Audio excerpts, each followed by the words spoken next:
talking. I have no idea what to do. Sorry, people. I hope people are not. Oh, great! I've got two up and coming streams again. So I think the stream's going to take like 5 minutes to start. It doesn't make any sense. Home.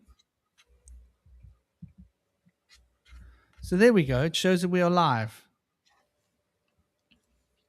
Okay, so we are live. That's good to know.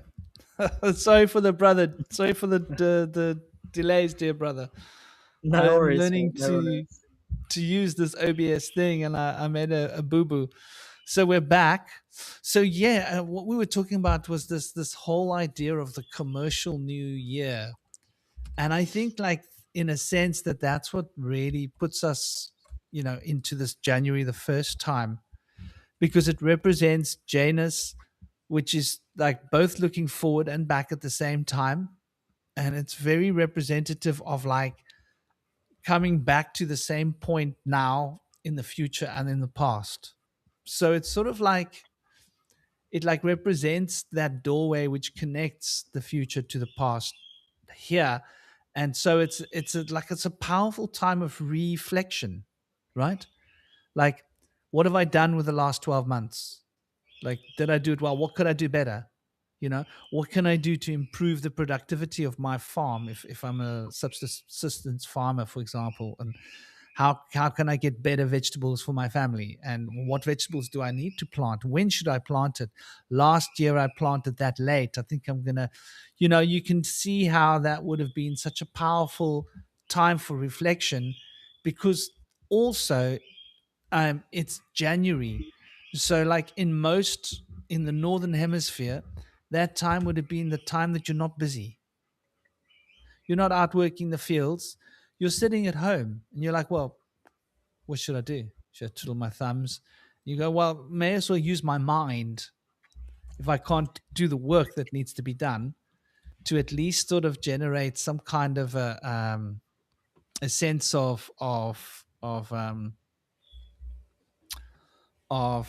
getting somewhere, So I can see how the 1st of January has been celebrated from a commercial perspective of business, work, and then, the 1st of April is like, that's when they take your money, the government, right? In fact, I think most countries in the world you have to pay your tax by the end of March. There's very few countries that have like a certain few numbers of days, but every country where I've lived and worked in my life, whether there's been taxes or anything, it's always been the end of March. So I don't think there's a coincidence with the April Fool's Day.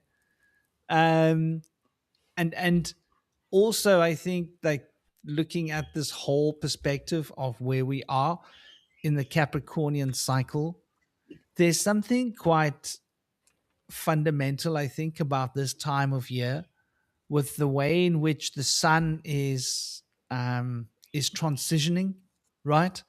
Because the sun is moving through Saturn's house, and Saturn in the old times the um, represented the green man. So if you think about it, you would be planting seeds in December, so that those seeds have got time to settle in the soil, right? And you might then be allowing them to, because in old natural cycles, the seeds would have fallen off the plants naturally, right? 4 months before that. But that would be like a time where you can sort of track it. So I think, like, in the natural cycle of things, a lot of plants would be sitting in the dark. It's that time of incubation. I think it represents incubation in a sense, spiritually. So, like, to start with incubation, sort of, there's a certain element of sense behind it, but at the same time, there's also, why are we disconnected from our biological new year?